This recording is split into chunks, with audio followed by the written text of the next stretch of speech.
It is one step toward liberty to perceive that hereditary government could not begin as an exclusive right in any family. It is impossible to discover superiority of right in any family by virtue of which hereditary government could begin. It is one step toward liberty to perceive that hereditary government could not begin as an exclusive right in any family. With respect to the first of these heads, that of a family establishing itself with hereditary powers on its own authority independent of the nation, all men will concur in calling it despotism.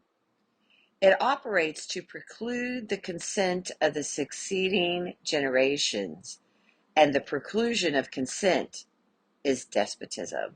Thomas Paine, Dissertation on the First Principles of Government, 1795.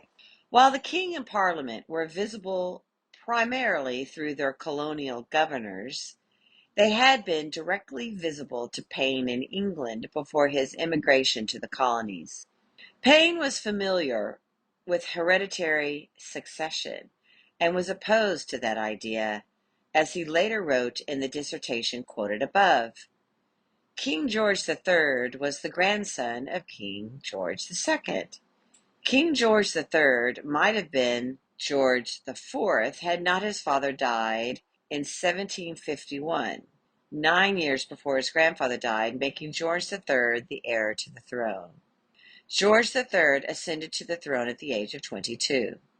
The impact of the laws of Parliament and the King on the ordinary British citizen had encouraged Paine to publish his pamphlets critical of, quote, the abuses and usurpations, end quote, enforced on British citizens there. Thus, while he had minimal direct knowledge of the American colonies' political affairs, he had significant direct knowledge of the impact of the British political policies in Britain, giving his words in the colonial pamphlets a great deal of significance.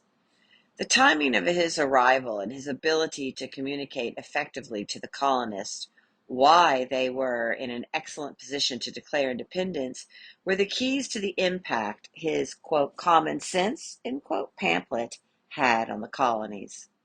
The two chapters of Common Sense focused on the purpose of government, the English Constitution, the monarchy and hereditary succession, and how those factors made living under British rule difficult for all and intolerable for some. His pitch was emotional at a time of heightened emotions in the American colonies. On the first page, he states that, quote, government, even in its best state, is but a necessary evil. In its worst state, an intolerable one.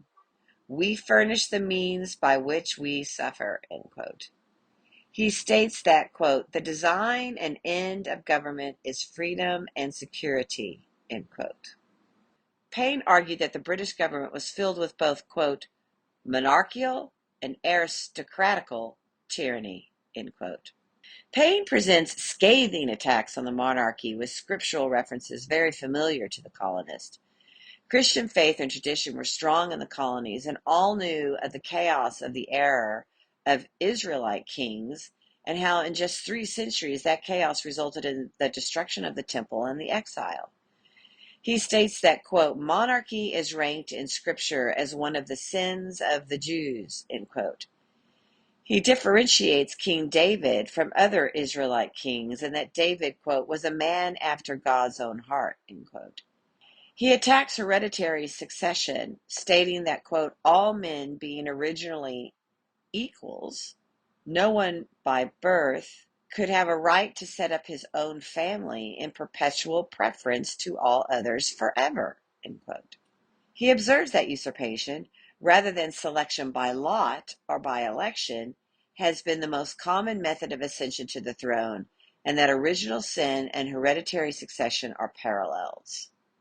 The then common idea that hereditary succession preserves a nation from civil wars is quickly debunked. Monarchy and succession are a form of government leading to, quote, blood and ashes, end quote. In Chapter 2, Paine leaves some hints for the institution of a republic and for the necessity of a, quote, House of Commons, end quote, in the future nation. In Chapters 3 and 4, Paine turns toward the present state of affairs in the American colony.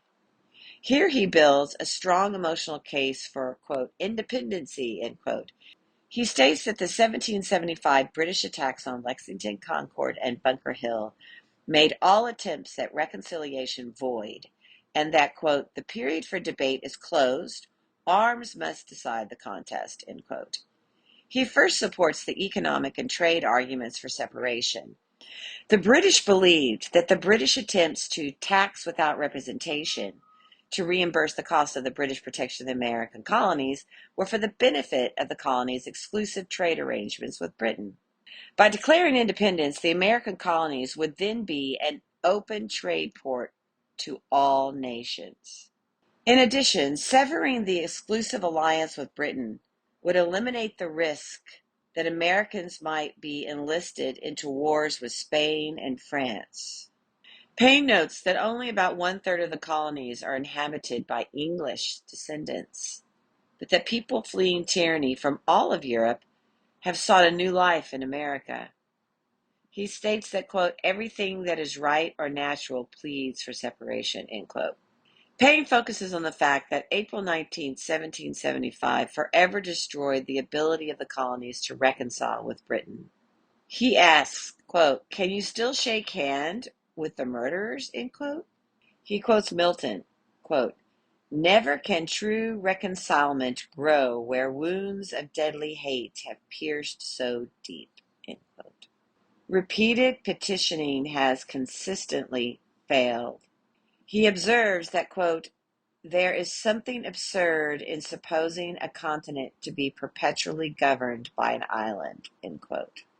Paine makes a strong argument that laws made by the people of America should be king, not laws made by a king and parliament, thousands of miles distant.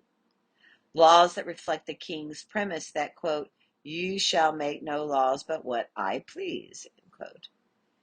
He presents a plan for government after independence, a plan for representative government that was unlikely to be adopted, but that may have had some influence on the Declaration of Independence and the Articles of Confederation. Jefferson may have made note of Paine's suggestion for a, quote, mode of government that contained the greatest sum of individual happiness, end quote, as he wordsmithed the Declaration of Independence.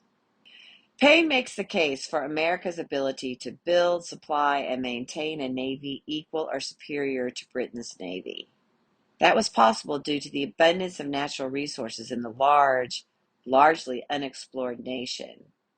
America's abundant natural resources also could be exported to all nations in exchange for gold and silver. He argues that the current infant state of the colonies is advantageous for independence. It is easier to unite a small nation now than a large one later. An interesting point he makes about equal representation, which ultimately led to 2 senators per state, resonates today.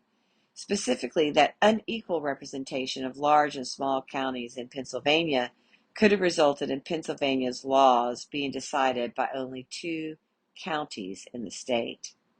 While the elected representatives to the Continental Congress was focused on applying reason and diplomacy to resolve the dispute with England, Paine understood the passions of the citizens and used his pen and press to stir the emotions, to pressure the representatives to choose independency rather than reconciliation. Ron Meier is a West Point graduate and Vietnam War veteran.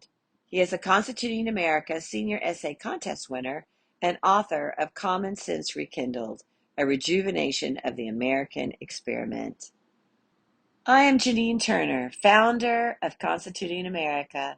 I and Kathy Gillespie, Constituting America's CEO, thank you for joining us for our 13th annual study. These annual studies, entitled 90 plus 90 equals 180, History Holds the Key to the Future, are one of the bedrocks of our foundation, so we thank you for joining us. Be sure to check out American Exceptionalism, last year's study. It's a wonderful study that really gives specific facts about why America truly is exceptional. Have a wonderful day, and please spread the word about these studies via email, text, phone call, in person, whatever, social media. whatever is your form of communication. And have a wonderful day, and we'll see you right back here tomorrow.